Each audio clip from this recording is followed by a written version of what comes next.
Brought to you by some guys on the internet. This is Getting Tabled. With your hosts Jason the Bruce, You guy! George the Yang, I hope you're all entertained by my inaptitude. Jason aka Major Socks. We've been doing this and talking about various stuff. One of the stuff. Now sit back, relax, and get tabled.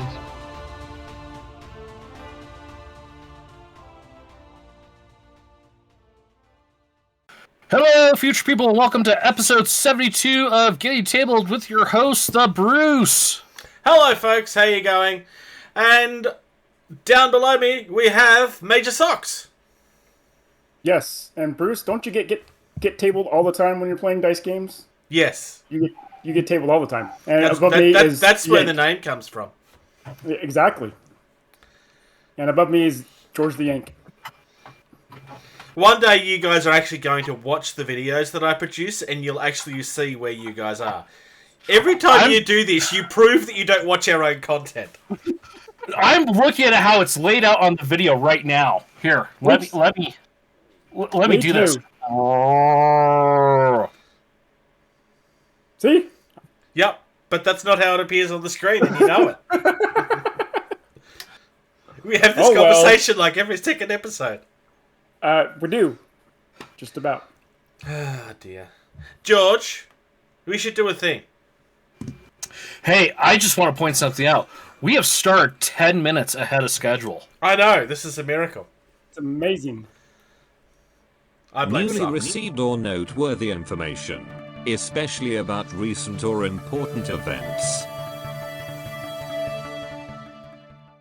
Why are you blaming me?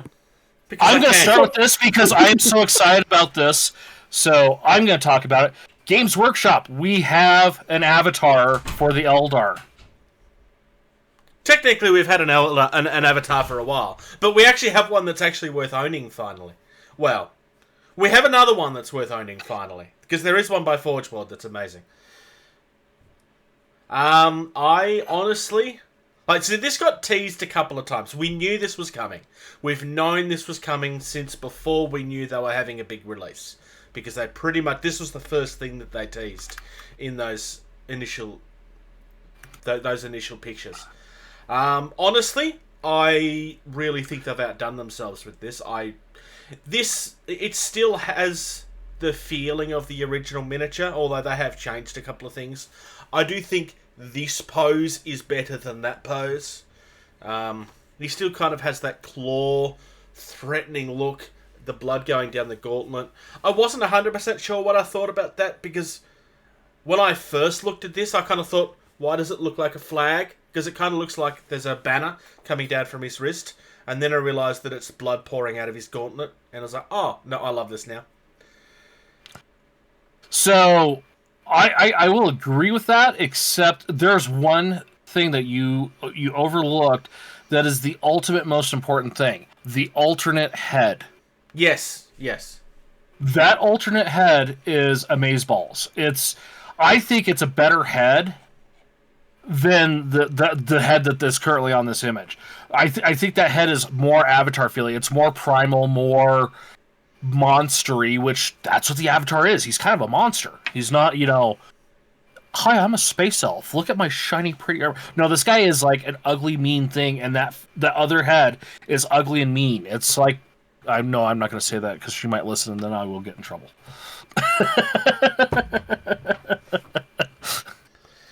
Yeah. From memory, because I'm quickly going through this now to find it, I think that was previewed in the LVO stuff.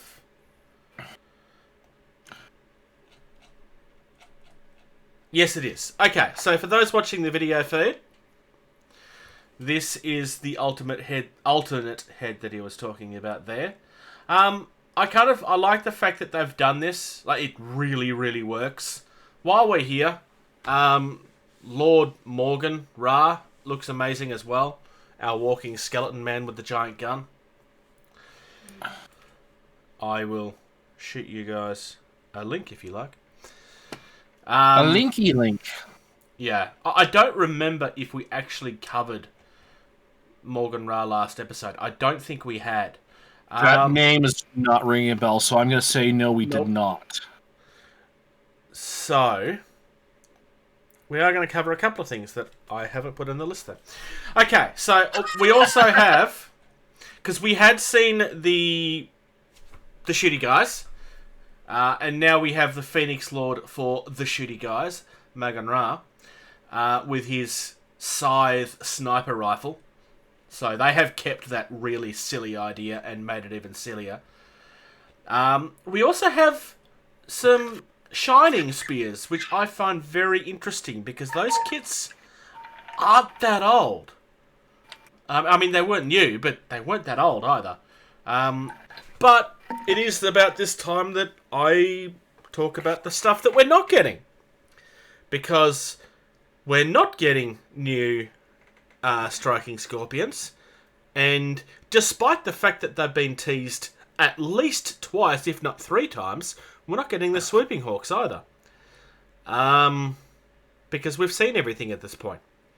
So I said that if they didn't do all of those miniatures, that I was going to call this a letdown, and therefore I officially have to say that it is. I mean, I guess that they do have to kind of release things next year, but at the same time, they teased that they were going to do all of them, and they haven't done all of them. Yeah, for sure. We did not need new Shining Spears. I mean, don't get me wrong. These are gorgeous. I'm not discrediting that. They are gorgeous. But these didn't need to be done.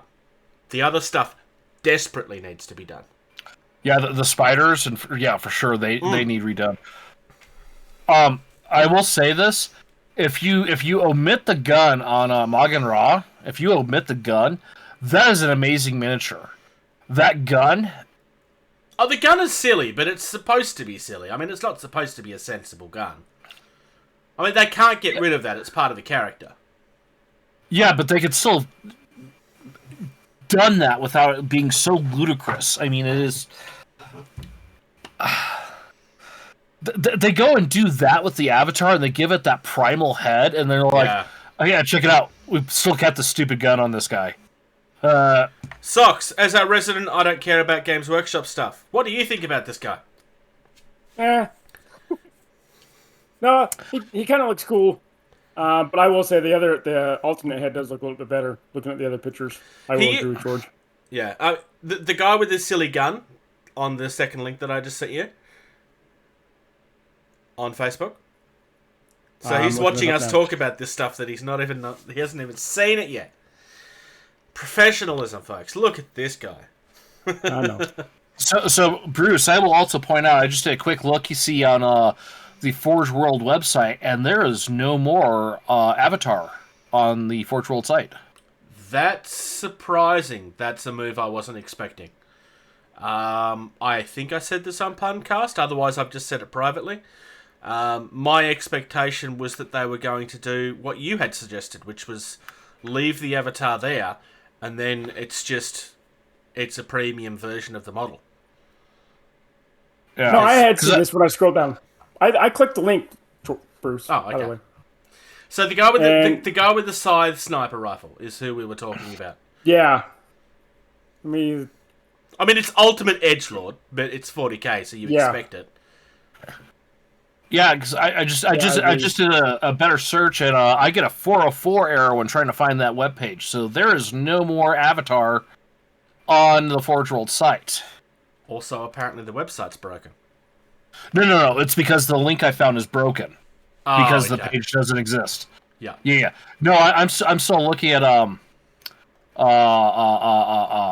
Forge World site. Just I can't find an Avatar. Here's one thing I will say. I love the fact that every new release that they've done has an unhelmeted version. Yes, I know that people not wearing their helmets is stupid, but it's science fiction. Who really cares? I like the fact that they've given everybody that option. Now, apparently the reason that they've done it is because the Inari have a thing against wearing helmets. I don't really know the Inari lore. I'll be honest, I'm half tempted just to do it with some of my guys, just to do it, if I was to buy these things. Honestly, I I don't know which version of the model I would build. Avatar-wise, I have a feeling that I would probably go helmetless. I don't know. I actually do like both. But in saying that, I think I prefer the Avatar... Because there's also 2 different helmets, too. I don't think I could have the Avatar without the hair coming out the top. Which means I'd have to go with either the big one with the big wings on the side, or I'll have to go for the one without a helmet. And I honestly don't know which I prefer. I've also just noticed this too. The Avatar now has an option of 3 different weapons. Yep. Yeah, so we got the spear, which is originally on the Forge World, and we have an axe, which is in the lore, but has never actually been produced. And then the sword that came with the original Games Workshop one. Yes. So, finally moving on. We have a demon coming. So this is a horrible demon that's horrible and really nasty and horrible, and he almost killed the best character in the game twice. So he's really awesome. This is, I'm going to say it's Karbanda, which, if that's how you say it, it's really silly. But this mini is stunning. When it comes to the demons from the books, it tends to go one of 2 ways. Either it tends to go, I really love this character, but I don't love the sculpt. Or, I really love this character, what have they done? I love this model, and I love... it's just a really cool mini. It's a little bit overdone, but it's supposed to be. Yeah, well, I mean, first of all, with the exception of Papa Nurgle, because, that's just a gross blob of... the Bloodthirster is, by far, the best greater demon they have done sculpt-wise. Mm-hmm. In all versions. Even the original, 37-pound pewter one from way back in the day that, you couldn't transport without it breaking or falling apart, and its wings would fall off just from looking at it. Started moving to plastic and doing this stuff. The Bloodthirster has always just been an amazing looking sculpt, and he is a Bloodthirster, a named Bloodthirster, so I mean they've already got a great base to start on. All you gotta do is make it a little more special, a little more fancy. The one thing I'm noticing about the sculpt right off is the veiny texture on the bat wings. Yeah, agreed. Yep. It is pretty cool. So Sanguinius, this is for your sake, Socks. Sanguinius is the leader of the Blood Angels, hence why I made the big thing at the start, because that's my faction. Well, it would be if I owned them, but I don't. Because you're a quitter. Twice, technically. Because I brought stuff to restart and then sold it. Stop bringing up my regrets from last year! So, this is a demon that Sanguinius had to face on a planet and only just survived. And then he got revenge on him during the Battle of... I'm going to say the Battle of Earth, but that's not what it's called. The Siege of Terror. And then, chopped him down to size and showed him his place. This guy is essentially the reason why Horus was able to kill Sanguinius. Because it's... Sorry, Horus fans, but if that hadn't have happened, Horus wouldn't have killed Sanguinius. It's fairly clear in the lore that he was scared of Sanguinius. That's why he wanted to turn him, because Sanguinius was not going to be beaten. I really like this. I, however, do expect that this is going to be stupidly expensive. I'm guessing $165. Yeah. I suspect that the Avatar is going to be up there as well. Both models, however, I suspect are going to be worth the price. That's just a prediction. So the Avatar, they could charge $150 for the Avatar, even if it's only an $80 mini. They could charge $150 for it, just because I think so many Eldar players would be like, "Oh my god, finally an Avatar mini." I'm not an Eldar player, and I already want it. I can pretty much guarantee you I'm buying that model at this stage. The Avatar is a model I will purchase. Yeah, I'm doing a quick look here. Blood. Well, what are you looking up? I was looking up to see how much a regular Bloodthirster kit is. That's just before the last price increase, so it's not too bad from memory. Yeah, so based off that, however much the Bloodthirster is how much what's his face is going to be. Plus, say, $15. Oh, I don't know. I reckon it'll be higher than that. Let's see. Scarbard is 140. And Scarbard's significantly more expensive than the regular Bloodthirster. I'm not seeing the regular Bloodthirster. The heck? That's interesting. Monster. There we go. Bloodthirster is also 140. Oh, okay. So they bumped up the Bloodthirster because nobody was buying it then. Yeah, so I would say you'd probably see Bonda here. You'd probably see it for about 140 as well, maybe 100 and. I reckon it's going to be the 100. I reckon it's going to be 165. That's honestly. I mean, it depends on the size of it, but by the look of this, I actually think it's going to be a bigger model. That's possible. Well, it's also supposed to be the most threatening and most powerful of them. If it's not bigger, I'd be very surprised. I don't want to charge more for it, but that's just what I suspect is going to happen. Yeah. So, then lastly for Games Workshop, we got a law-abiding Aldari. Yeah, so the Corsair Void Scarred. So this is not the first time that we've had one of the Corsairs. One of the characters is a Corsair. But we haven't seen something like this since... Was there even one in 2nd edition?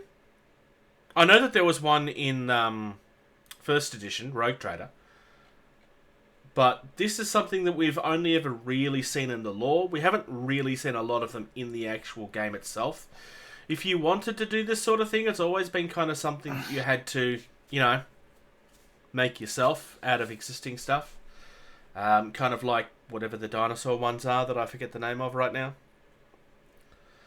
I really like this guy. This is actually coming out for Kill Team. Kill Team. Specifically. Come on, Bruce. English is hard. I know. Yeah. Not that you'd know anything about speaking English, because you're from America. I really like this. I mean, I'm curious to see what the actual box set's going to be, because obviously this is coming for Kill Team, which means it's going to be part of a set of some kind. Kill Team doesn't really sell single miniatures unless they're going to start, and I don't see why they would, because that doesn't really fit with the way the game's supposed to be. But I'm very interested to see what this actually turns out like. So it looks like we're actually going to be getting a full box of Corsairs. So here's just a thought, though. I think Kill Team would probably be a little more desirable and fun, too.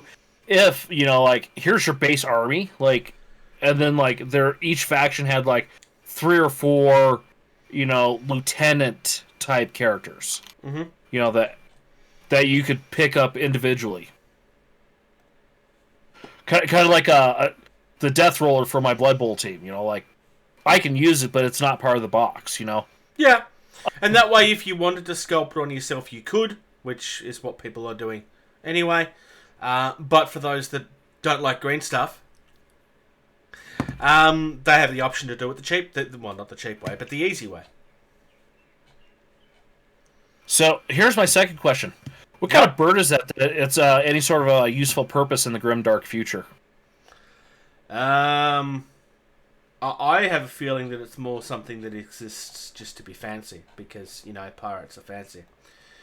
So what good is a bird going to do against a Stormbolter and Space Marine armor? Burbs are invulnerable to weapons. Oh. I have no idea. I actually... I'm trying to think what it's actually based on. I want to say it's based on a falcon, but the head's wrong. I don't know. I mean, it doesn't matter. It's sci-fi, but it's clearly based on something. It's a great-looking mini, but why? Because also, the way everything's perched and connected there, that looks like it's going to be one of the first things to break. Yeah. 5 times. Yeah. Well, once it breaks the first time, it's going to break forever. Yeah, so... Yeah. I am a fan of this one. This one, though. Yep. Looks pretty good. Yeah. Moving on, we are going to talk about TTCombat, which is a company that we are a fan of. Have they released the Getting Tabled wrestling team for Rumbleslam yet? No, they haven't. No, well, I'm very disappointed. Lewis, you've been given 2 weeks on this. Why isn't it done already? Come on, 3-man team. That's all you need. Never mind the fact that, half of this stuff was like 6 to 12 months in the making. We want our stuff that you've never said that you're going to do. Immortalize us now. You know that if that ever happens, it's going to be very nasty and cruel.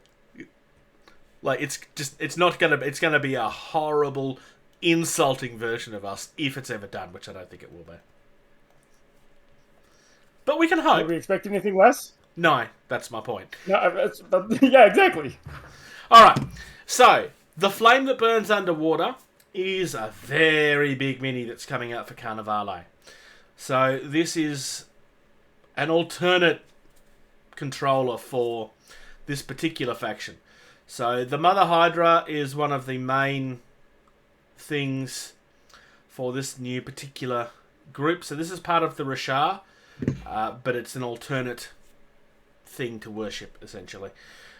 It's definitely not Ursula from The Little Mermaid. It's definitely not. I love everything to do with this. I really like this.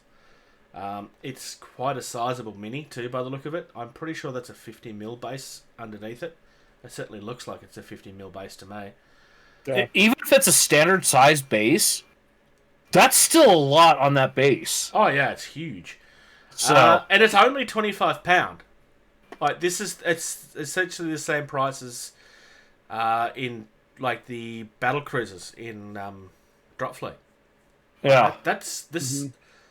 I'm suspecting that it's somewhere around here. Like, it feels quite significant in the pictures. Well, here, let's take a look at this other picture here.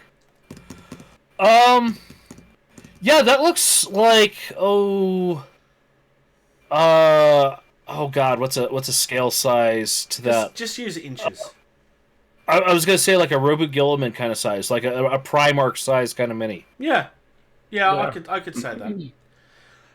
Look, I know that there's people out there that will look at that mini and be able to tell you exactly what size it is. I'm not one of those people. I'm sorry, I've never been very good at that. Moving on, because otherwise we're going to be here forever, to something that I think guarantees that that's a bigger base size, because it's definitely bigger than these ones.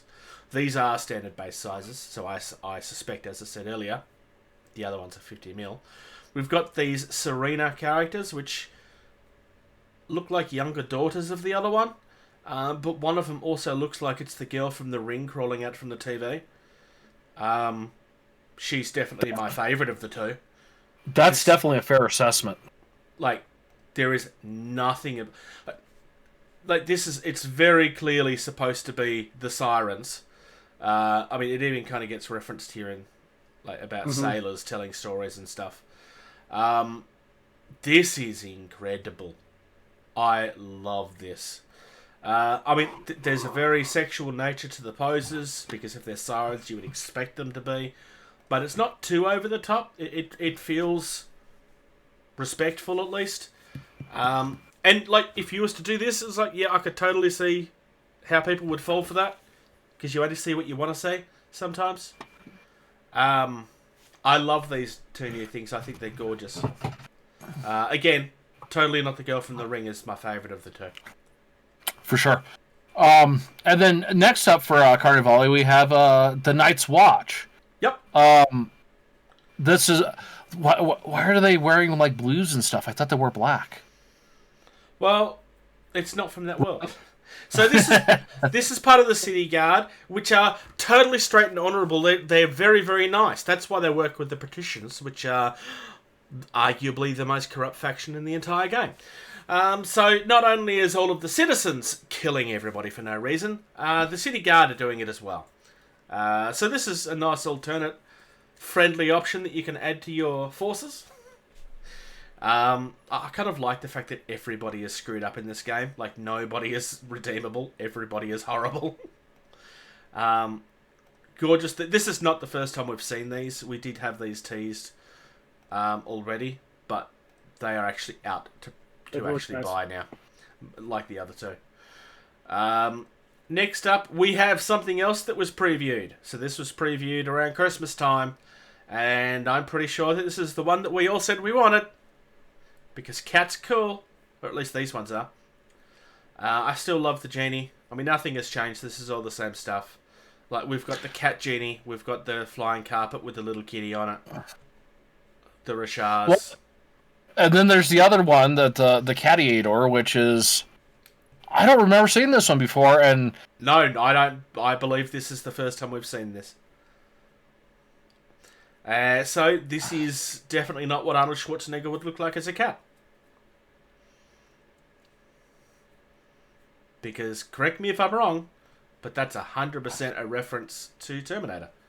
That's the Catiator. I was thinking Gladiator. Oh, actually, yeah, yeah, that's a good point. Yeah. Okay, fine. Sorry to crush your little hopes and dreams there, Bruce. I don't know, I was looking at... Oh, no, it's not a metal arm. He's got it covered in chainmail. Okay, yeah, no, it's a Gladiator. Fine. Fine. So those last two are on pre-order for the 11th of February. The other ones are on order and you can buy now, which is nice. They've also got side clippers. Because side clippers. TTCombat have a lot of really nice things coming up. The fact that the Serenas and the Flame That Burns Underneath coming out says to me that we're probably looking at only a week or two before Blood in the Water hits, because that's where these things come from. So that book is obviously very close. Next up, moving across to Traders Galaxy. So they've got a new game that's up for pre-order. We have known that this was coming for a while. So Traders Galaxy is the people that do the Bot Wars game that we've spoken about a few times. This is an air combat game. This is based on a hex grid system. And this is actually... Yep. This is actually played on a 51cm by 51cm board. So it's the size of a Monopoly board. So this is very much tabletop gaming, coffee table gaming. Very simple, very straightforward. I will definitely be getting a copy of this in. I've already pre-ordered it. This particular box set comes with a fleet from the Democracy, which is the jets and the flying cars that you see in the fourth picture across. And we get an Atlantecan fleet as well, which is the other more alien-y type ships on the right there. I love these minis. The jets I really like. I think they're really gorgeous, those jets. One of the jets is an A-10. The other one's an SR-71 Blackbird. The other one looks like it was lifted from Cobra's helicopter fleet. Yeah, that's what I was going to say. Well, the Democracy are definitely not G.I. Joe, and Coils is definitely not Cobra. So another one looks like an F-14 that's been merged with an F-16's tail, because it doesn't have twin tails like a normal F-15 would. Most of that stuff is based on... Like, all of the G.I. Joe stuff is based loosely on real military. That was kind of the point. The first run of stuff was. After that, it was just like, check out this crazy crap we just came up with in the back room while we were drunk. This guy's riding around the ground on a saw blade. Because of course he is. Never mind the fact that it doesn't make any sense and he'd kill all his own troops. So, yeah. You're getting all of that stuff. They've kind of hinted at the Barracuda and the extra stuff. Plus, you get your dice and everything that you need to play. However, if you pre-order before the 7th of February, so at time of recording you still have a day and a half to go, you will also get the stat cards for all of your Valiants, Coils, and Deceivers stuff. And you'll get an extra plastic Starfighter. It is an alternate version. Sorry, an alt mode of the Starfighter Mini. And you get a plastic Cadmia. Because this is the other thing I haven't mentioned yet. All of the stuff that's coming in, this is plastic. This is not resin. Which is a first for the company. They did a preview of a character that's being released in plastic last week, which sold out pretty much immediately because it was a very limited. I think there was like 7 or 15 or something available. They're all gone. One of the people from our gaming group got one and was very impressed by it, so definitely a good start. I'll be looking forward to having a look at this stuff for myself because obviously plastic is always going to be a preferable thing in my eyes. Hopefully it turns out to be as good as I think it's going to be. I really like the fact that this is a small game. Like, Bushido's already a small game at 2 foot by 2 foot. This is a Monopoly sized board. I'm really looking forward to seeing that's pretty small, how this plays. which is nice. Yeah. Easily travel around with. Yep. It should have a very similar feel, play-wise, to Bot War, if you're already familiar with that game. But obviously it works on a hex grid system, which is going to change things significantly. Moving on. Corvus Belli and what's that? Infinity. Yeah. Yes. God. Well done, George. You can't say words. I can't think of words. It's been a while since we've looked at Infinity, so I thought having a look at their upcoming stuff would actually be interesting. There's quite a few things in here. Like, I've just opened up the main page of incoming stuff at the moment. But we've got stuff coming for pretty much everybody, which is not insanely unusual. The first one that really caught my eye,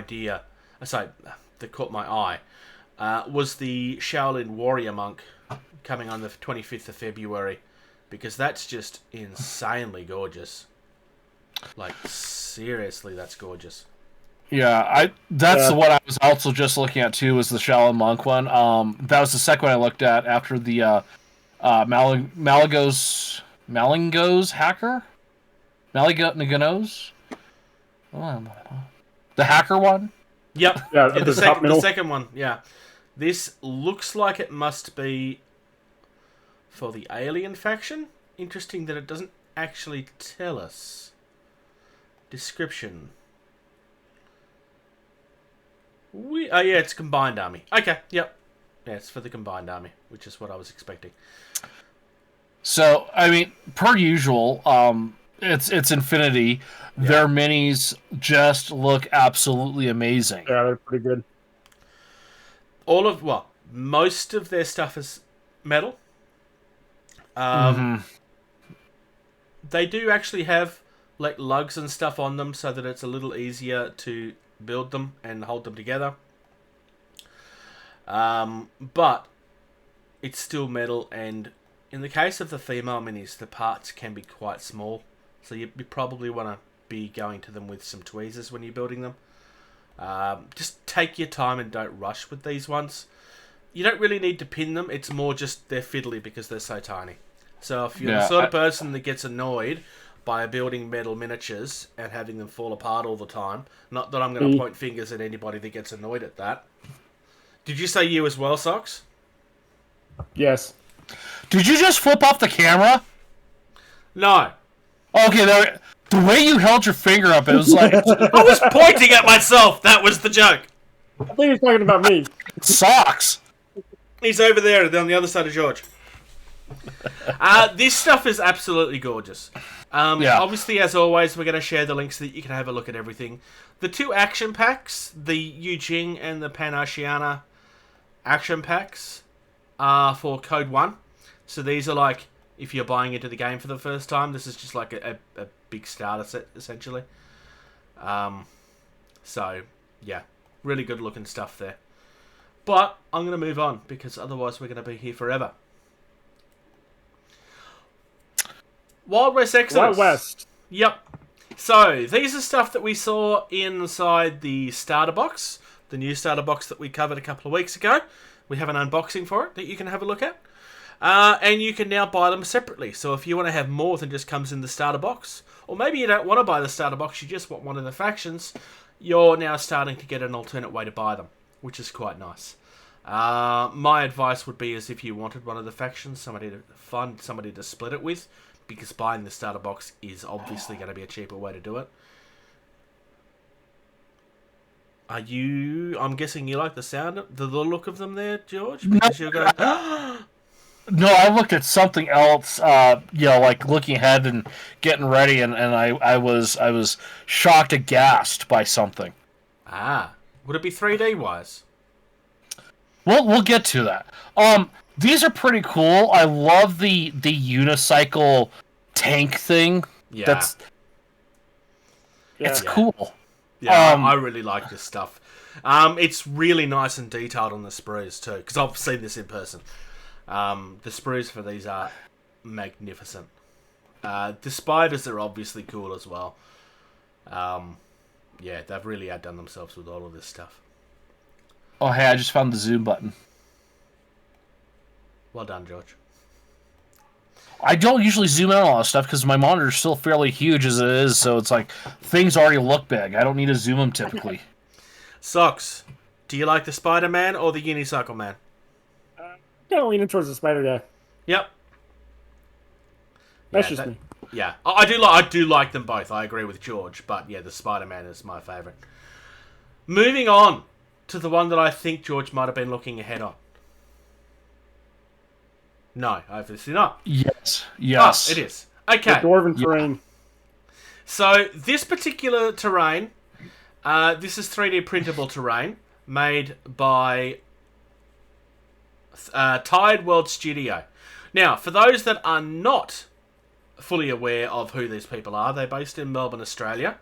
The man behind this is one of the people that designs the kits for Knights of Dice, which we've covered a couple of times, but I suspect that you're both going to glass over that name. So, the person that's designing this has quite a good, well-maintained history of producing some really nice stuff, which is Scott. First thing I love about this, I've never seen anybody make terrain that's specifically designed to be in the clouds. But also, it totally works as not being in the clouds. This is just incredible. He's clearly done something that he needed or wanted. And he's obviously saw... I haven't spoken to Scott, but clearly he's seen a gap in the market that nobody else was doing. And he's went, I could do something there. So, what made me go, when I first saw it, was the Calderon Overlords for Age of Sigmar. Yes. The steampunk dwarves that were, like, really cool. Like, it's so close to squats, but it's not quite squats. Yeah. And this is, without saying it, this is... It's not perfect for them. It's made for them. Mm-hmm. I mean, this is the same, like, if you go down 1, 2, third picture, in the back you can kind of have the little platform thing with the dwarf face built into it. Mm-hmm. That's front of the ships for the Calderon Overlords. This is absolutely perfect for them. Like, if someone's got an army and they need to do a display board, to take to a tournament or something like that, this is worth, what, the $300 backing to get the kit, and then Well, the $300 kit, the $300 one is if you want to sell it. You're actually only paying $60 for this, and this is Australian dollars too, so it's even cheaper for you. Yeah. So, I don't have a 3D printer yet. Well, with the money that you're saving from the $300 you thought you were paying, you can buy one. Yeah. Oh my goodness. Or send money to JP and ask him to print stuff for you. Okay, right? Yeah, I just saw like the little cask barrels with the dwarven head on it. Yeah. Stuff's gorgeous. I really, really like the lighthouse. That's probably my favorite from this set. That's what I'm talking about, is the lighthouse. Where it's got that face. Yeah. Scott's really outdone it. I had no idea that he was even working on this. Because I follow Knights of Dice, obviously, because that's how I get their stuff to cover. Also, I own a whole heap of their stuff. So it doesn't surprise me that he's come across a really good design. But given that he normally works with MDF, and now he's working with something designed for 3D printers, It's a very different design space, and he seems like he's just gone to it naturally. Yeah. So I just scrolled down. The platforms are designed to be modular. Yep. Yeah, they're designed to work with the open lock system. So they'll be compatible with quite a few things that use that system, actually. There's like, I want to say 4 different clip things that you can find terrain to use. Open lock is one of the more popular ones. I really, really like what he's done with this. It's really good. And I like the fact that he's, in the pictures for all of the things, he's actually said what sort of printer they're designed for. So the pipeline, for example, is designed specifically for FDM printers, whereas the air refueling dock is designed for FDM and resin printers. If you was having one or the other and it's not there, you would obviously have to get it supported and so forth, and that's going to be a little bit more. You probably want to have both types of printers for this. It would make more sense.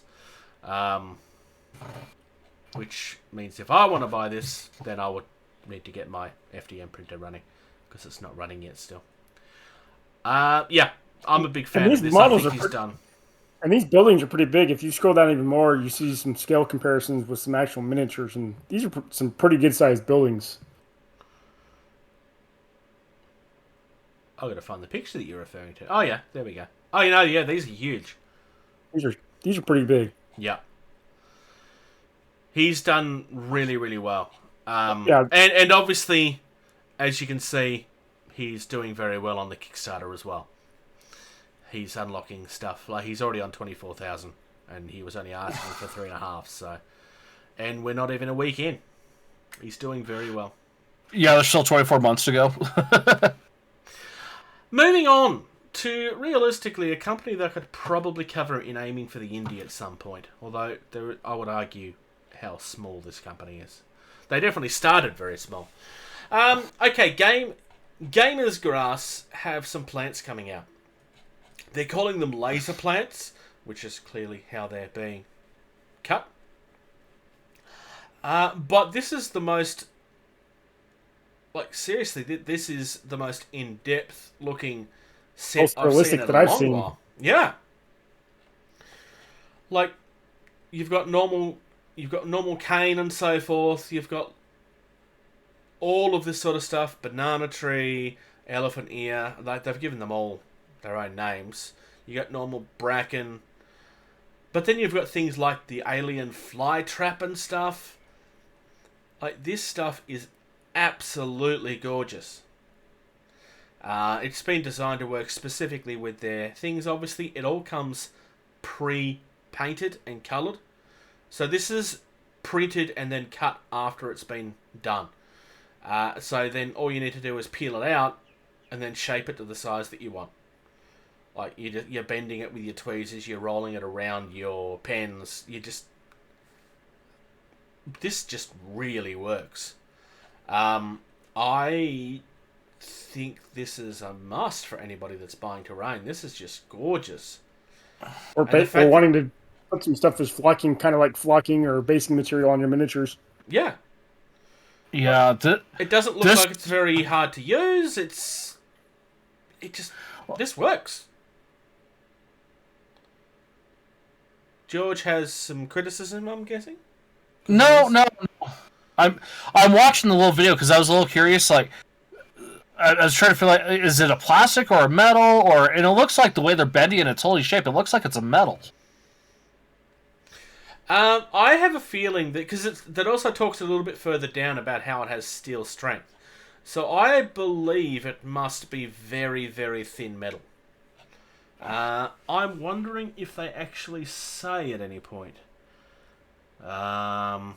Because you can't really print on metal. Maybe there's this metal inside of it? Oh, like a metal, and then it's like what's it called? Like a plastic, coating. Yeah, true. That's been bonded to it. This is, for like, I'm gonna go the way of Mel here for like your the terrain that you plop down the table and you play with all the time. I wouldn't use something like this, but for the display board where you're showcasing your army or you're setting up to store it kind of thing, so it looks good. This is some great stuff here. The Kachkan Jungle Fighters, if you were to do like display board with those guys, like half your display board needs to be this stuff right here. Yeah. It would work very well on bases as well. If it really is as strong as they're saying it is, then you could probably get away with it on regular terrain. But I would be saying personal terrain, not the club's terrain. Yeah. Honestly, I think they've outdone themselves with this. Moving on to semantic stuff. And now as my housemate walks past me, I'm going to look at him and go, hey, we're talking about the salamander ships. Okay. Truth be told, I probably should have covered this in last episode, but I left it because I forgot. So, the salamanders are lizard people, because of course they are. They're very much fire lizard people. This is the fleet that my housemate's been wanting to get, hence why I teased him as he walked past the door. Is it this the group of people that Mark Zuckerberg's from? Possibly. It might be. Although I don't think that's... I actually think you're insulting the salamanders there. Okay, so looking at this, the real world design, obviously, this is very clearly coming from junks and Chinese boats, and it's definitely themed on that area of the world. Look, I mean, everything's got to be inspired by something, but I like the fact that somebody's actually going there, to be honest, because it's not really something that you see in boat design very much. It kind of gets ignored. Yeah. You can call the sails junk, but the rest of it is not. It's not a junk. It's more of a galleon type junk, ship. and yeah, that's where it's inspired by. Yeah, it's very much like those dragons are very Chinese Oriental dragons. The sails are more junk. I really like how these look. I really do. They do. Yeah, they do look good with all the cannons sticking out on the sides too. Yeah. Yeah, you go down and we get to the Flyers pack, and those are pretty cool too. Yep. Yeah, and I am a big fan of the Flyers. They've released everything at once, which is good. I think in the Flyers, I love the double-winged one. I like them both, but the double-winged one is a very new idea. I haven't seen anybody do that before. So we've got a starter fleet that comes with one Tyrant class, one Jakuruk, I don't know how to say it, and one Commandant. I don't know exactly which one is which. In the booster fleet... Wait, hang on. So, in the starter fleet, you're getting 3 ships. 1 big one and 2 smaller ones. In the booster fleet, you're getting 1, 2, 3, 4, 5, 6 boats, but most of them are tiny ones. So you got 2 medium-sized ships and then 4 tiny ships. And then the Drake is just huge. So this is the equivalent of the really big monolith that I had for my Empire of Dust. And honestly, probably my favourite of them. Which is the way that it should be, really. The last one is probably the one that's more interesting to talk about. Because, I mean, just looking at it, it's just like yeah, it's resin. It's flying stuff for dwarves. Why are we so excited, Bruce? But because it's dwarves. Well, that's not just that. We covered the dwarves when they were first teased, and we kind of had because they had this like aeroplane with teeth on the front of it, which we were kind of like, that doesn't feel very dwarven. It kind of felt more orcish or evil dwarven. And apparently we weren't the only ones that said this. Apparently everybody hated them. So they went completely back to the drawing board and they've come out with new flyers to replace them. And they are completely different and they feel very dwarven. You know what? I like that, because, I mean, they don't have to do that. It's cost them money to do it, obviously.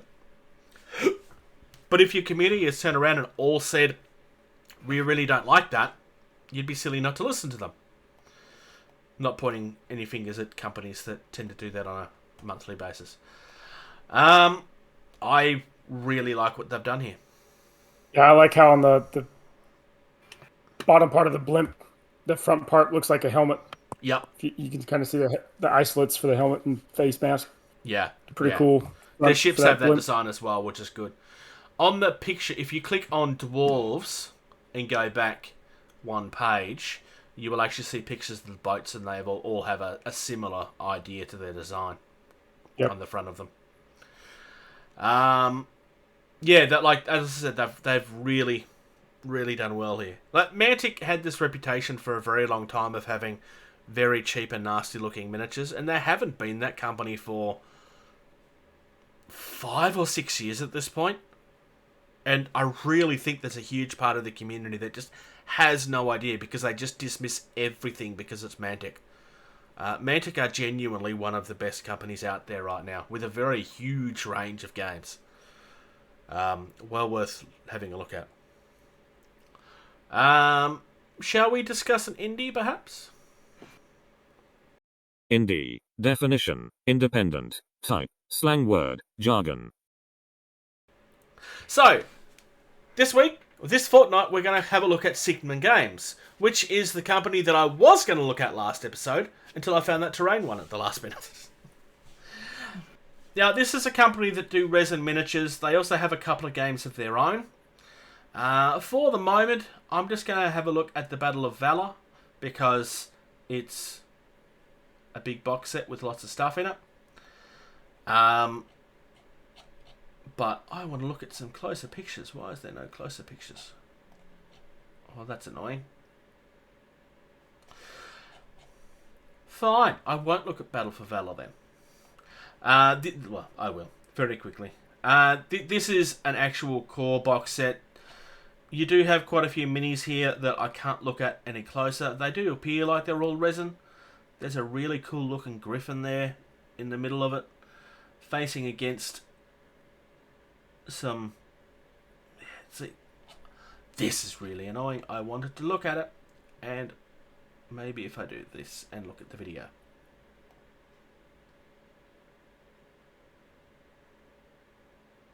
No, okay, fine. Anyway, these guys do have some really cool looking stuff. I'm going to go into the actual store, and we're going to look at some actual resin miniatures. So, I'm going to open up the Marsh Frog Raiders.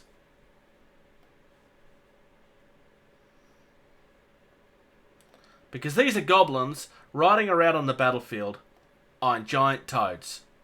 They call them frogs, but I'm sorry, they're toads. And they're very clearly evil toads because they have horns and stuff. I love everything to do with these minis. They are just so gross and so cool.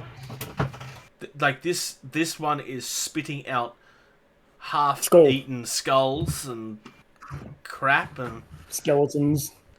There's a few things that are very goblin-y, and riding around on a toad that's been eating things sounds very goblin-y to me. Like it's covered in warts and stuff. That's the only criticism that I have, is why are you calling them marsh frogs when they're very clearly toads? Like, there's nothing frog-like about them. They are very clearly toads. You can buy them in a set like that. You'll actually notice that you can buy the frogs separately as well as the riders, but you can also buy the actual creatures separately as well. There's quite a big range here. A little bit further down, you've got Darnosh the Varantor rider that's riding on like a dinosaur dragon looking thing. Yeah, that's what I was just looking at. It's an orc, sorry, not a goblin. But this is, again, absolutely stunning. Very, very characterful. Like it's a little bit cartoony, but I don't have a problem with that because it's not going cartoony in the giant head and no detailed kind of way. It's just cartoony where it feels like it's come from a cartoon. This is something that I could very easily see people doing up in that style and just making it feel like it's a Saturday morning cartoon. That particular mini is 85mm tall. It's actually quite tall. So that's not bad. The one next to it, the Bagdu flame arrow is quite cool too. So like there's a goblin in front balancing a giant crossbow for an orc behind you. Very proud of his job, obviously.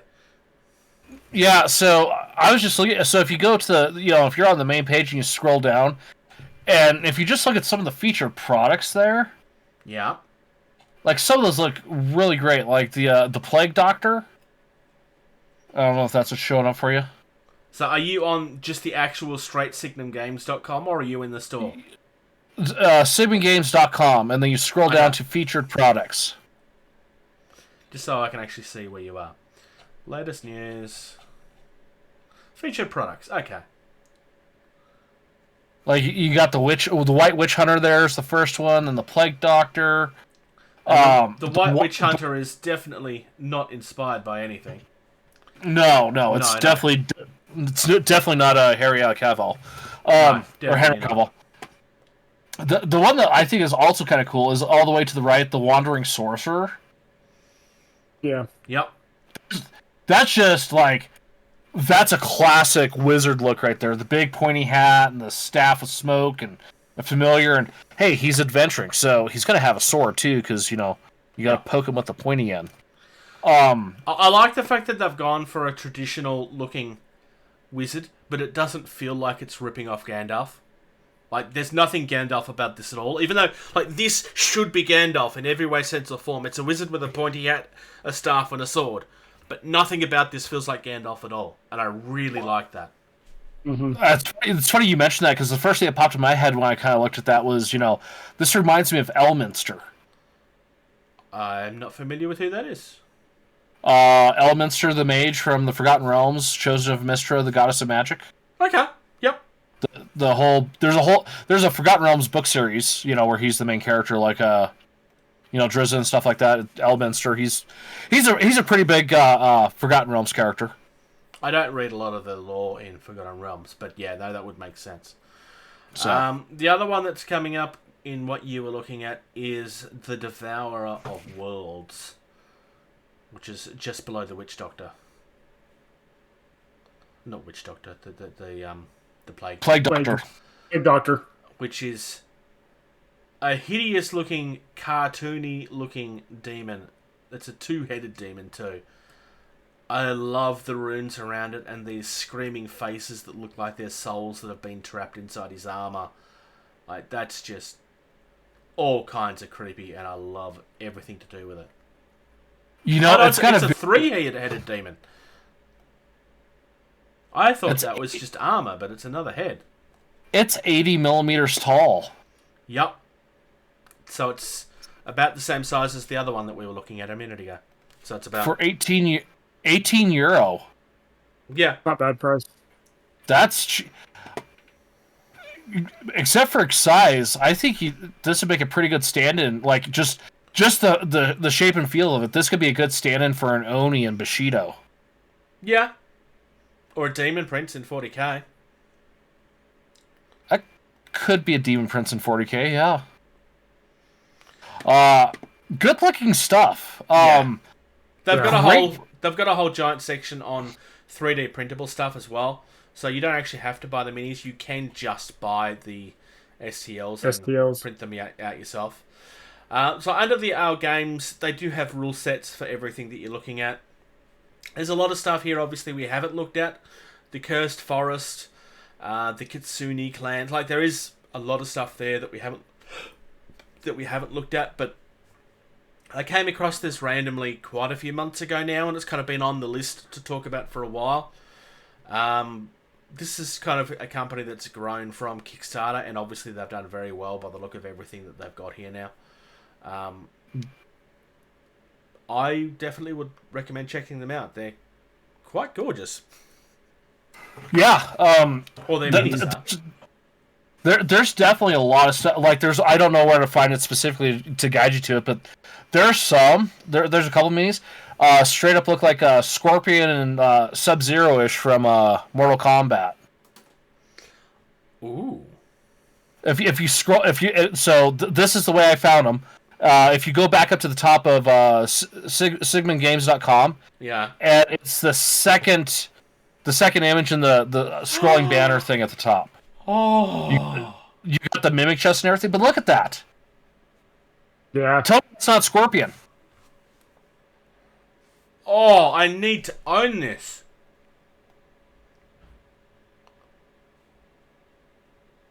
Oh, I really like this. It's definitely not Scorpion, it's definitely not Sub-Zero, and it's definitely not Katana. You know what the best part is? If you order it right now, it's only €20 for all three. Oh, I love this so much.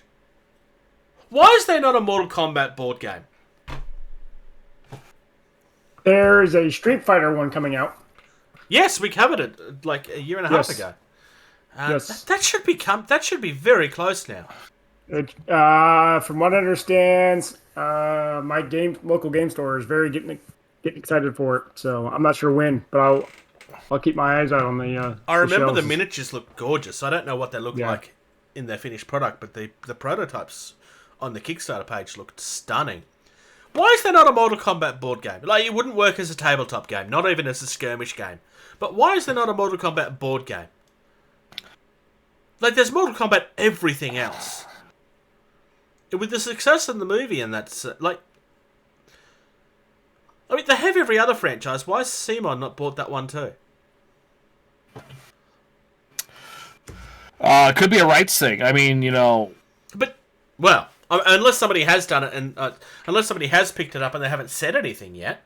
Yeah, I mean, there's that possibility. Maybe when the Kickstarter for the Street Fighter game hit, someone's just like, I gotta go get the rights for Mortal Kombat, and they're still sitting on it, waiting to see exactly how the Street Fighter game is, and like, okay, what worked, what didn't work, kind of thing, and go from there. Just as like throwing it out there. Yep. So, straight off the top of my head, the way that I would design it would be, I would steal things from Super Fantasy Brawl, and I would go that way, where it's individual characters, and maybe you control somewhere between 1 and 3, and you're fighting, like, you're literally fighting in an arena. Like, that just feels very Mortal Kombat to me. Okay. Shall we discuss some hobby? Cream, glue, prime, paint.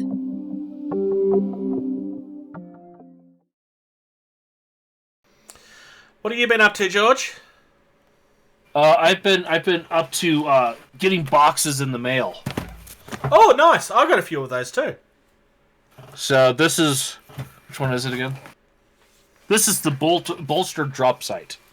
You two talk about your hobby stuff, and then I will run back in a minute, because I have to make a very quick trip to a small room at the back of the house.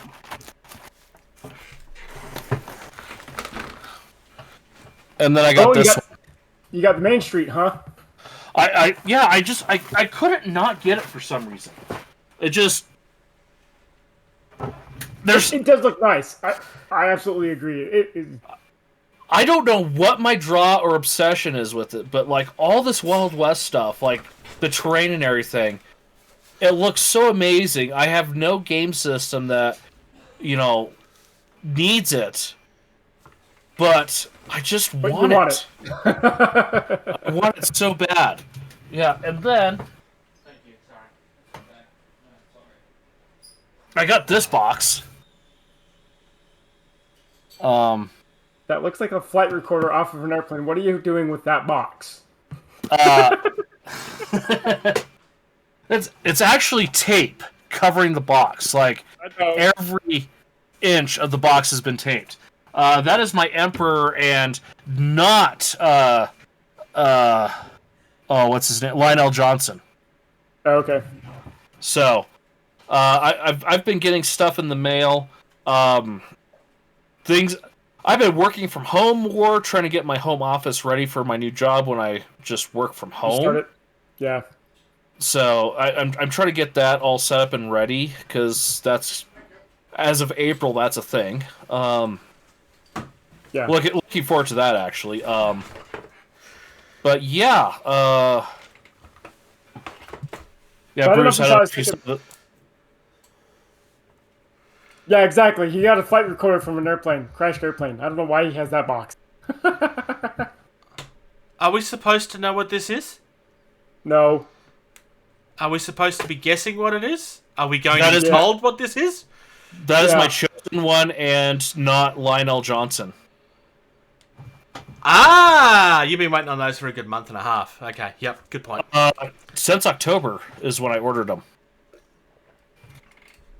Nice. Have you discussed what you've been up to, Sucks? No, I haven't yet. So, referencing Clone Wars and the most recent episode of Book of Fett, which I haven't seen. Which you haven't seen. He's probably one of the most sinister characters in both of them. And so, primed Cad Bane. So we'll be putting some paint on him tomorrow.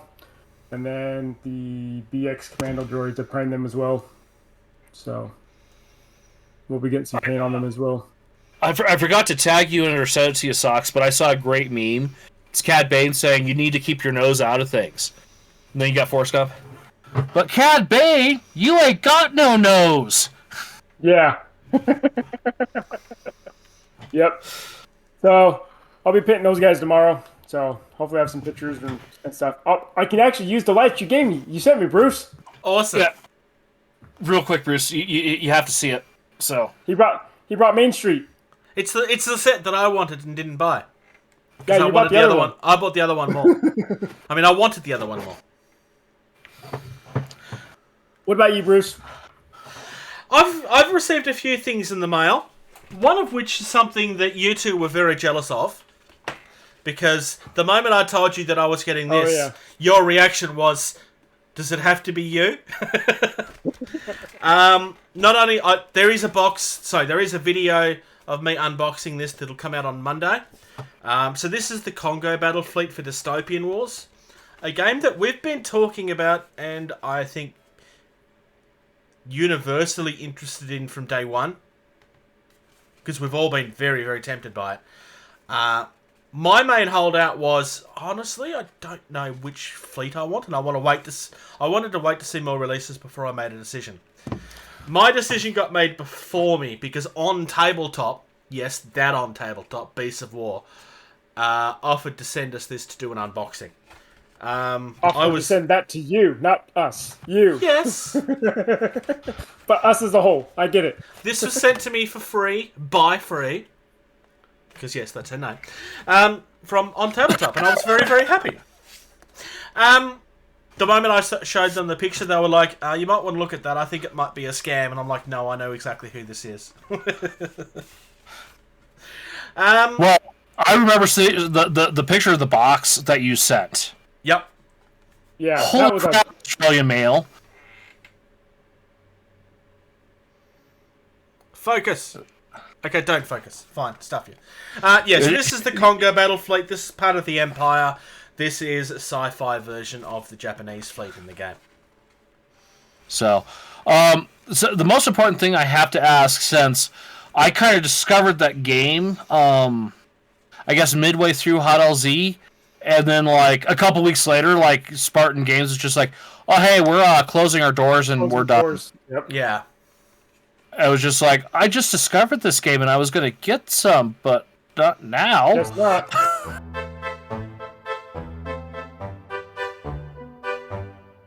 Alright, so a little bit of a technical glitch there.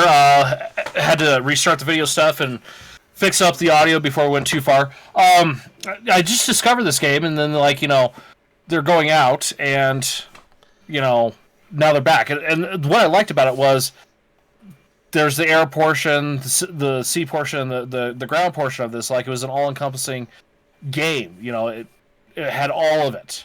Yeah. And whatnot. So, you know, I'm just kind of wondering, like, you know, are they going to go past that? Are they going to get into the land aspect? Are they going to get back to the air part of it? Yeah. Well, the air part of it's kind of a given, since, you know, some of the stuff for the game right now has air tokens, yes, so to speak.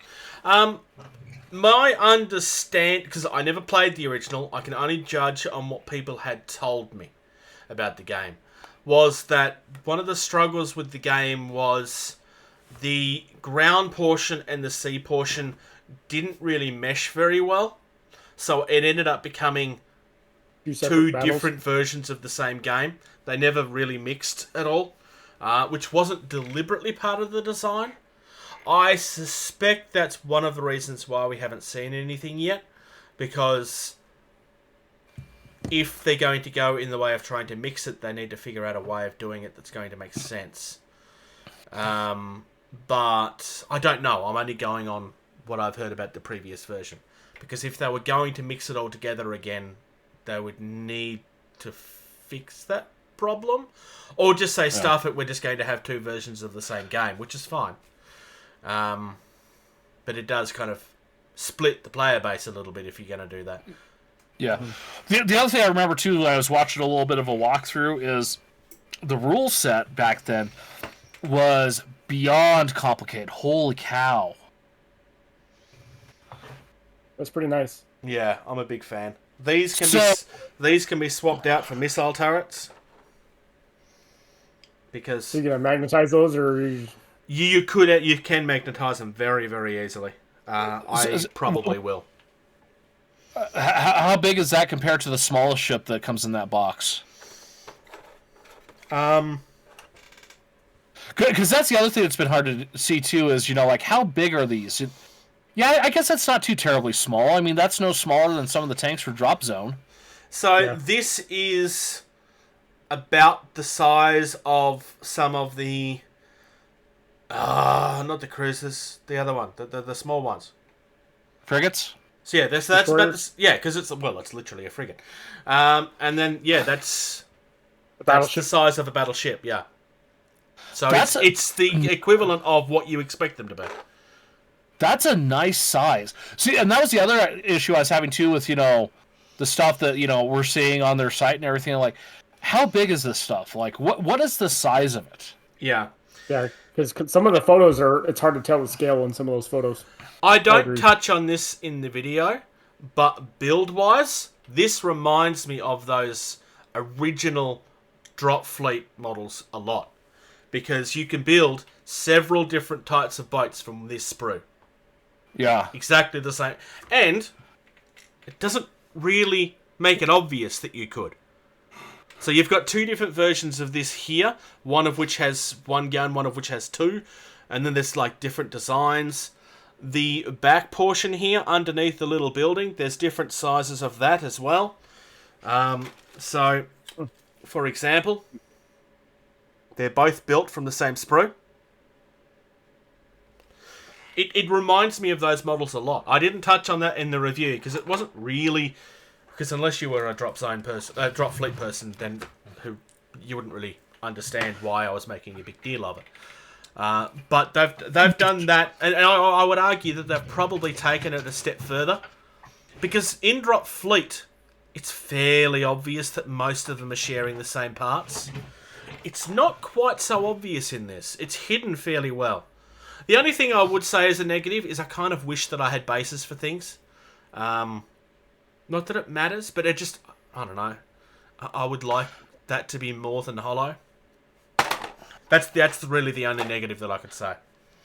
They don't have... There's no basing for a battleship base or anything like that? No, it's just the ships. Which is the way that most of those sort of games go. Honestly. Warlord Games is actually starting to bring... So they have Victory at Sea, and they have their ships on an actual base now. Let me find some real quick. Hang on. Well, they use the Black Sails rules, don't they? That's... Victory at Sea is World War II. Hang on 1 second. So... Armada uses bases as well, but it's because they use the Black Sails rules.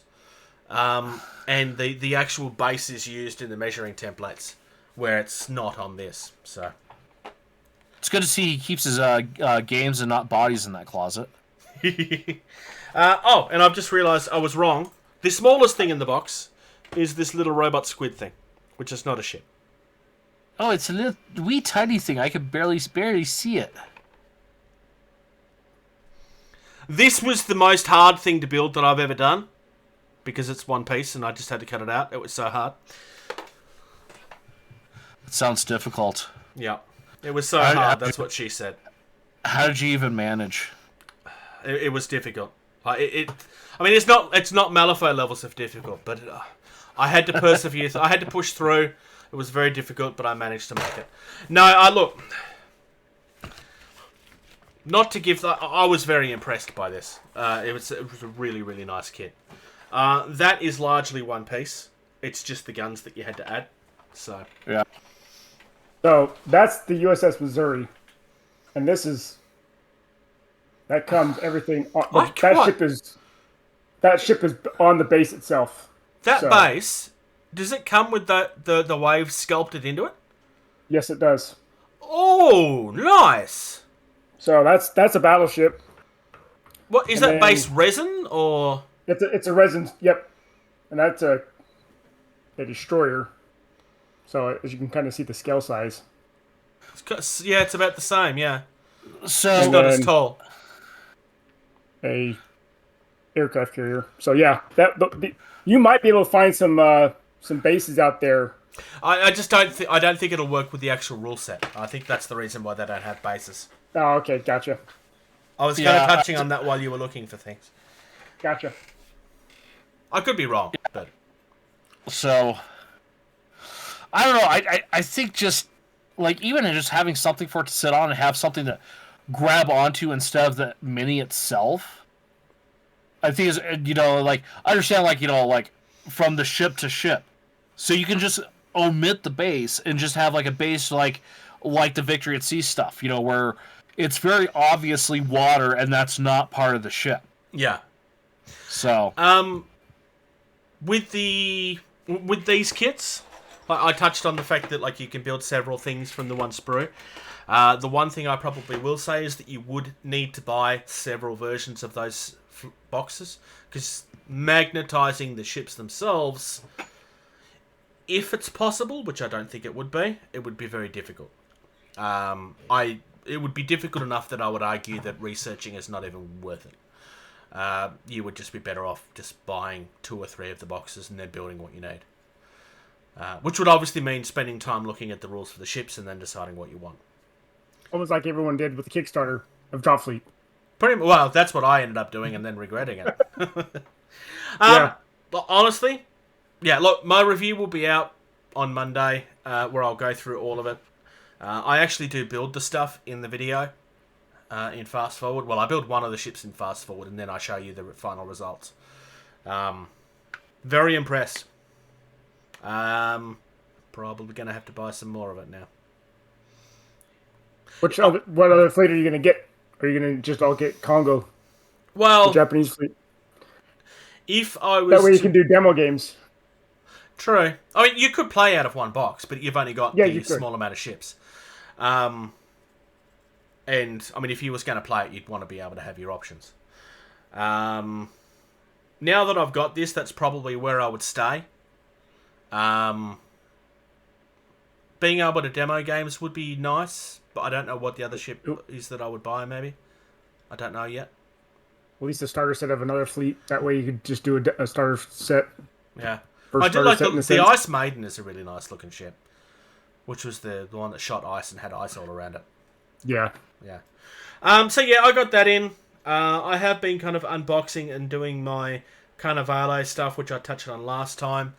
I was going through my shelves last week and realised that there's several things that I own that I've never actually unboxed, because I brought them at the time and didn't have time for them, and I set them aside. So I have a box here of Drop Zone stuff that's never featured on camera. I have 2 boxes of monitors, and I still don't I accidentally brought a second box. So that's another thing that I haven't unboxed yet. I also had the boarding cutters that I hadn't unboxed. I have unboxed them now. And there's something else, but I don't remember what. There was like 5 different items that I have owned for ages and never actually showed on the camera. Which I don't really know why. I was just... Most of those purchases come before I really started trying to push the content on a regular basis, I suppose. So I guess it's good that I hadn't done it, because I could still do an unboxing and actually feature them. I also had 2 interviews this week. At the end of the Christmas episode, I said what my goals were for the year. One of those goals was to get 4 interviews done this year, 2 of which were already in the talks, and neither of which were the ones that have been featured this week. We had a talk with Platypus Industries, which is the board game that we featured last episode with the Drop Bears. So we talked a little bit about that. I have a copy of his original game coming that I've purchased, along with a couple of teasers for Drop Bear. I have some resin versions of some prototypes coming in of those Drop Bear minis that we really liked. So they will arrive at some stage when Australia Post eventually does things. And the other one was I did an interview with the winner of the CanCon Bushido tournament that's done really, really well. It's got like 70-something views at this stage. It's one of the more popular videos that we've uploaded this month. So that was the one that I was like, I really like the idea of this conversation, but I don't know how well it's going to go. And it's gone really well. So that Nice. one has done like 5 times better than the game developer one did. Views-wise, at least, anyway. Not that I have regrets on either of them. They're both very good conversations that you should definitely check out if you haven't. Yes. Game talk? Well, I thought that's what George was holding his arm out for, but I could be wrong. I think so. Talk nerdy to me. All right. This week we are returning to Drop Fleet Commander, and we are going to discuss Resistance. some resistance. So this is going to be one of those ones where it's a little bit more... Oh, no, that's not what I want. I want that. And we're covering medium ships, and sorry, Resistance, but you only have 2 ships, so this is going to be quick for us. It's very complicated. not. It's very It's very complicated. complicated. I know that. So, okay. The reason that this is complicated is we're now getting into the stuff where you can essentially build your own ship. So, I'm going to start off... And one thing I have realised, and Lewis, I'm going to give you some feedback on the website here. Because as I'm adding ships... So, as I'm adding things to the ship, there's nowhere in the builder that allows me to remove those things. And there probably needs to be. There is. How? I couldn't get it. I had to go out and come back in again. All right, so I'm in the medium ship, one for example, and I'm adding the drive refit. Down, and when you look underneath, it says please select more hardpoint options. Right next to drive refit, there is remove. Okay, sorry, Lewis, I'm wrong. I found it. Okay. Usual. So, Thanks, George. I'm going to start off talking about the base stats, and then we will start talking about these items one at a time. So, base stats for the... Sorry? We're just covering the actual cruiser and not the light cruiser? I'm just covering the cruiser for the moment. We'll go into the light cruiser next. Gotcha. No, yeah, because we're only covering the medium stuff. So, the Resistance Cruiser. Its base cost is 70 points. It comes with 4 hard points, and it's got a minimum of 4. So you must have 4 things added onto this. These base stats will change as we add and remove things. Keep that in mind, because as I said, this is going to get a little bit confusing if you don't follow along. Base stats. It's got a scan of 4 inches. It's got a signature of 6 inches. A thrust of 7, hull of 10, armor is 5+, it's got 2-point defense, and it comes in groups of 1 to 2. It's medium tonnage, and its special is that it has the subsystem network.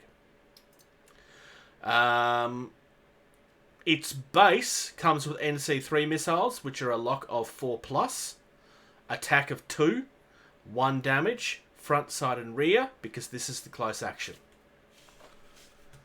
If I add the scanner array, which will cost you an additional 10 points, It increases the scan by 4 inches. So if I add this now on the video version, you'll see that the scan goes up to 8. I'll continue through the structures, and then maybe you can go through the weapons, and then George can go through the turrets. Sounds good. If I add Ablative Armor, you gain the Ablative Armor special rule. It costs you 12 points. And the Ablative Armor is the one where it gives you extra armor, but only for so long, until you take so much damage. And the Drive Refit increases the signature and its thrust by 2 inches. So this one comes with a little bit of a downside. Takes the thrust to 9 and the signature to 8. For 10 points. Yep, for 10 points. Sucks! Alright, so with Resistance, as we know, they are kind of the hybrids between PHR and UCM in the sense that they have both broadsides, or have the option to have both broadsides and turrets. So with broadsides, you can get a maximum of 2 different types of broadsides for your ship. So you can get the N31 hybrid gun bank for 5 points. If it's added to your ship, you have an attack value of 4, damage of 3, and then arc 1, side left. That should probably be damage. No arc. Damage is already there. Yeah, something went weird. Lewis, you might want to look into this, because that just changed all this. I don't understand what the arc is talking about either, quite frankly. I think what happened is when I clicked it, all the things shifted to the right. So it should be a 4+ lock, 3 attack, 1 damage. Ah, yes. Yes. So, Lewis, you need to fix the build site. So, because the arcs are now all under special. Yeah. So, but anyways, you have a 4+ lock, 3 damage, or 3 attack, 1 damage each. Side left and side right. It is a linked 1 special. So you can shoot both of those together. For 5 points, you can get that. Yep. You can add the N8 artillery cannon bank for 5 points as well. That is a 5+ lock, 4 attack, 1 damage. Again, side left and side right. It is linked 2 and is low power as well. So you could have the hybrid gun as your linked 1 and hybrid 2, or your artillery cannon is linked 2, and then low power. I can't remember what low power is. Either of you know? I can look it up while you're talking. I don't remember that one. And then you can get a Nct Missile Bank for 8 points. This is an additional close action that you can have as a linked 3 special weapon as well. 3 lock, D3 plus 2 attack, 1 damage. Again, side left, side right. And then another one is you can get some launches now, so you can add fighters and bombers for 10 points. And with the launch value of 3, or you can get bulk landers and fire ship launches, launch a value of 1 for the bulk lander and fire ship, and those are 10 points as well if you were to build a carrier in a sense like that. So those are your different types of broadsides. Again, you can have a maximum of 2 of those, so no more than 3. George, over to you for turrets. For turrets, we have the NC3 Missile Close Action, which is 4+ on the attack, 2 damage each. Arc of 1, specials front, side, and rear. Wait, okay, so the lock value is 4+, 2 attacks, 1 damage. What the heck is the arc? Yeah, the arc is front, side, rear. Everything is shifted to the right. Welcome to the conversation from 5 minutes ago. Yeah. No, I heard it. I just didn't see it until I was reading it. And then, front, side, rear. Then you have the XN31 Master Avatar with Fusillade of 1 for its special. So that goes all the way on the right. That is 2 up block, 1 attack, 1 damage with the front and side arc. Then you have the N11 artillery cannon turret with low power as its special rule. That is a 4 up block, 3 attacks, 1 damage. That is also front and side. Finally, you have the N-109 Bombardment Mortar Turret, which is a 2-up lock, 2 attack, 1 damage front, side, rear. All right. So the special rules that we covered. I'm going to start with the subsystem network that we have covered before, but it was quite a while ago. The subsystem network. Whenever a ship with this rule fires a weapon, it may also fire an additional weapon of the same type if it has one. That weapon still cannot fire twice during one turn. For example, if it has the special linked rule. So, you can fire 2 weapons instead of 1. But it doesn't mean that you can use that additional weapon twice. Can I finish my last turret? Oh, sorry. And then finally, there's the Vent Cannon Turret. That is a 3-up lock, D3 attacks, 1 damage each, front and side. This has the special rules of Unstable, OC, and Scald. Well, Scald we know. Yes, Scald we do. OC is It's Overcharge. It's overcharge. I was going to say it was a crappy show on TV for a while. All right. So, starting with low power. Up to 1 low power weapon or multiple low power weapons with the link special rule may be fired instead of close action weapons, in addition to the weapons permitted by a ship's orders. A ship that is unable to use any of its weapon systems due to a special order may not use low power weapons either. So you're getting an additional way of using these things if you're up close, basically. Overcharge. On a weapon-free special rule, an overcharged weapon or a group of overcharged weapons with the linked rule may double their damage value. If this is chosen, no other weapons other than close action ones may be fired by the ship that turn. Launch assets are still allowed to be deployed as normal. Was there another one? Oh, the Ablative Armor. We've touched on Ablative Armor before as well. A ship with Ablative Armor increases its armor by 2 points. So instead of 5+, it becomes 3+, until it's crippled. Note that this bonus is lost for the rest of the game. So there you go. So, I think low power's kind of interesting. We'll just take the N11 artillery cannon turret as an example of that, because that's a low power. It's a 4-up block with 3 shots. So since it's a normal weapon system, it gets the scan and the signature and all that stuff for the shooting solution, not just the scan range. So you could take that as an option without going weapons free, so get 2 weapon systems to fire.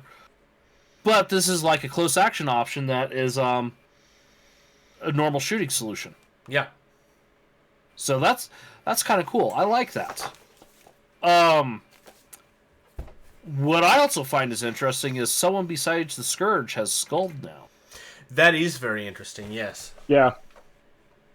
So, per the, you have to be within, close action range for that Scald. So, I'm going to do something here.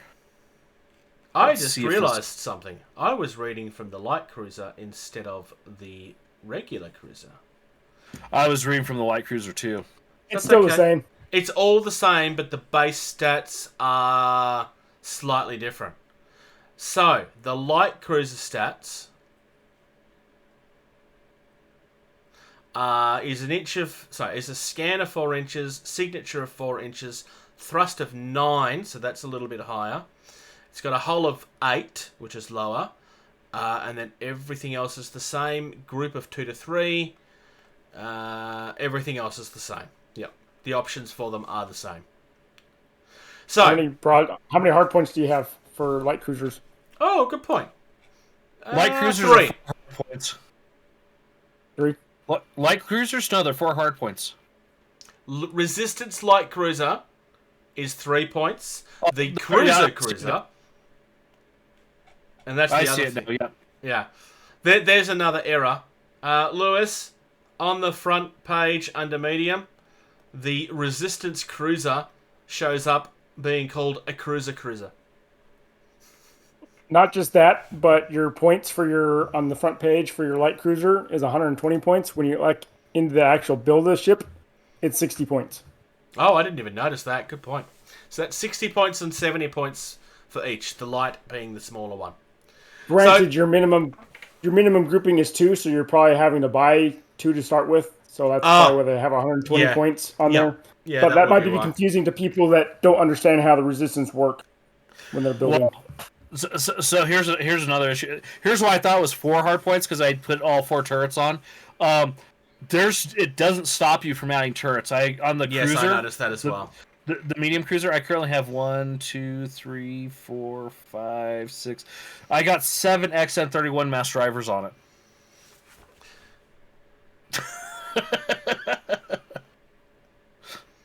Yeah, and it'll just let you add them forever.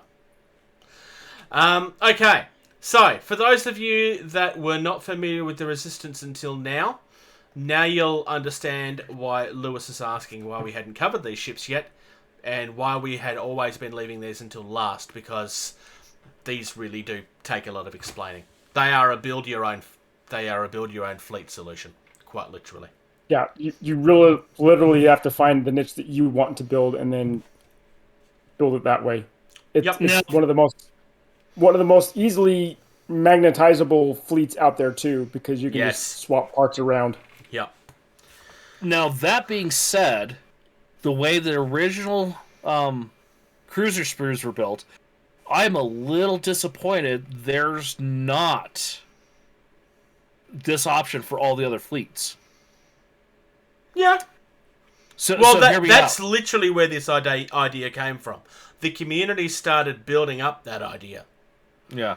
That was a discussion in the Hot LZ days. I remember that early on. Yes, and it's also It's also something we literally asked Lewis, and he said yes, it came from our idea. Because this is an idea that we rose, and they went, yes, we're going to do that, but we're doing it for the Resistance, because it was a way of getting the Resistance into the game. So here's why I'm saying this, because I'm gonna go look at a mothership real quick. Maybe. So George is about to try and make an argument as to why he needs more options. Therefore, George is wrong, because the Sheltari don't need any more options. The Sheltari needs to be destroyed. Here we go. Mothership. With a boot. So, harpoon volley, right? It's 4 up. Or not, that's the close action. Sorry, disruptors. It's a 4 up with 6 shots. That weapon is only available on motherships and the carriers. It's not available on any of the other cruisers or heavy cruisers. Good.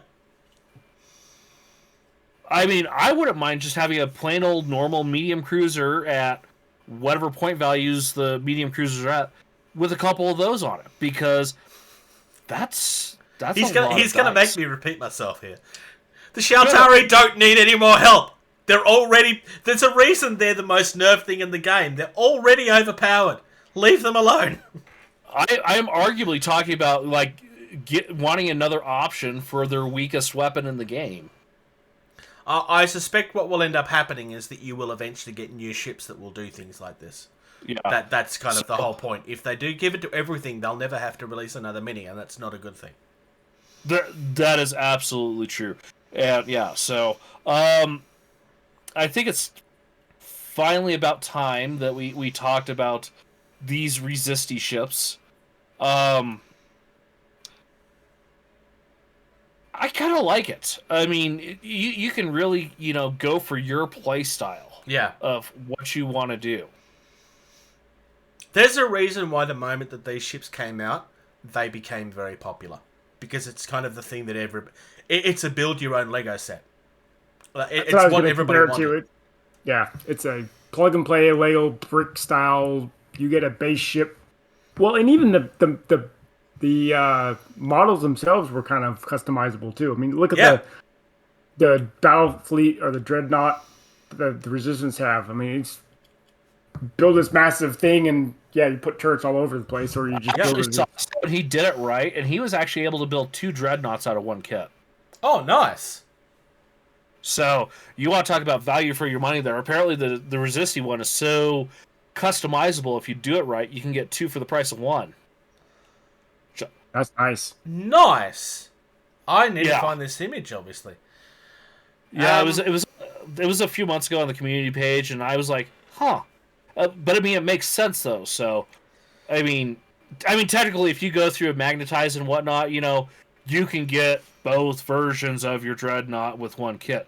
But this guy built 2 dreadnoughts out of one kit. So, for those of you out there that are about to roll their eyes at this question, I get it. But somebody out there is going to ask which of the 2 is our favourite. And it's a silly question. I don't know why you're asking it. But because I know that somebody's going to do it, I'm going to sit here and say, yes. So, I'm actually going to answer that question. I'll say the medium cruiser. Because you got more options? No, because if you statistically look at medium cruisers for all the fleets, you know, there's one PHR light cruiser that's like, no, you take that one, because it's what it can do for its point value. It's great. Yes. I think the Scourge might have one that's kind of questionable, and the UCM has. They have 2. They have the new Cairo and the new. They have a burn through one, and they have a turret one. I can't remember. Yeah, I think it's one of them. The burn through one, because it's like it's so cheap that it's just like you have 15 burn through lasers, and you get 2 of those in a fleet. Yeah, or in a grouping. Yeah, the Shaltari, both their light cruisers are useless, in my opinion, as far as the points they cost and what their weapons do. I think I don't like the light cruisers. No, you never have. Actually, so I should back up there, because I just remembered one light cruiser does have the disintegrator bank weapons, or just the 6 attack 4-shot one. So never mind. But yeah, the light cruiser, like the impel idea is great, but you have to hit with both the shots, and you have to deal damage with both shots. That's not a great option in my opinion. So, I like the both of them, but I like the cruiser on this one better, because you do get that extra hard point, you do get the higher stats. You know, has impel been used on anything else yet? There's a battle cruiser and that light cruiser. Okay, and that's it. Upcoming events. Let's see if this will work now. Nope. At the apex of forthcoming things and stuff. I don't know what happened to the soundboard there when I paused that to take that little chunk out, but the soundboard is not working. Yeah, that's okay. All right. It crashed. So, upcoming events. Conquest Games Convention is still coming up. It's from the 15th of April till the 17th of April. This is in Melbourne, Australia. www.conquest.a for Apple, S for Sam, N for Nelly.au. We've also got the World Model Expo coming up from the 1st till the 3rd of January. Tickets for that go on sale on the 1st of March, so you cannot buy them yet. That takes place at the NH Eindhoven Conference Centre in Konigshof. And I haven't been teased by Michelle, so I'm assuming that I must be saying these things right. Normally he has a go at me when I say things wrong, because he can't help himself. He's very predictable in that sense. This is in Veldhoven in the Netherlands. And that's at the you can get information on that at WM for Mary, E for Egg 2020.com. We also have Gen Con coming up. When's Gen Con happening, Socks? August 4th to 7th. Badges are now on sale, so you can start getting your tickets for that. Ah, nice. So. And I was just about to say, Bruce, we need to teach you the NATO phonetic. What? The NATO phonetic. Oh, I know it. I just ignore it.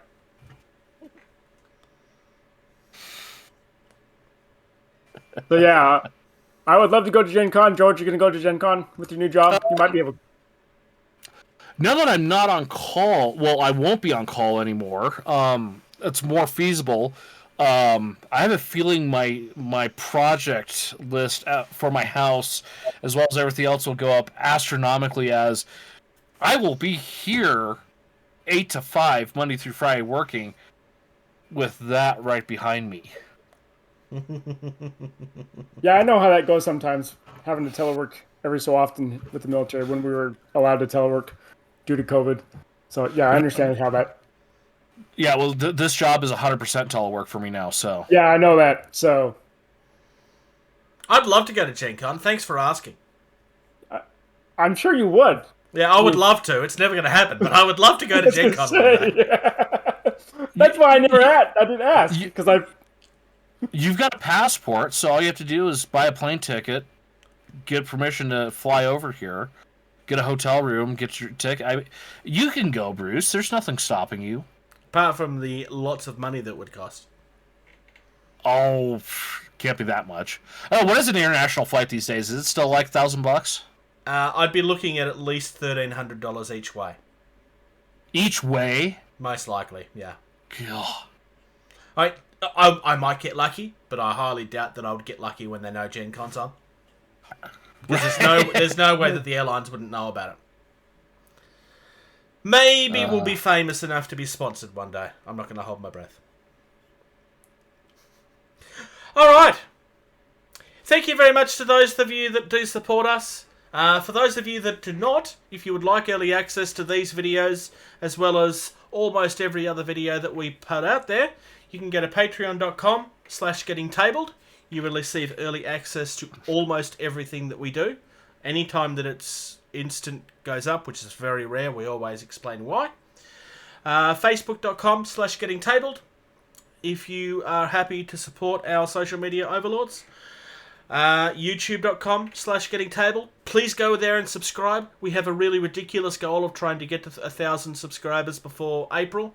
All of your help is needed for us to achieve that. I want to get at least as close as we can. If you would like to reach out to us, you can do so gettingtabled@gmail.com. Twitter and Instagram is both @gettingtabled. And we have a website, which is gettingtabled.weebly.com. If you reach out to us and you would like to join our Discord server, please do so. I will put an image down here on the bottom of the thing of the actual invite that you can use. But I'm not going to say it out loud because it never makes sense when you say it out loud. Thank you. Thank you. Thank you. Thank you. Thank you. Thank you. For listening to Getting Tabled. Music used in this podcast was created by Eric Matyas at soundimage.org.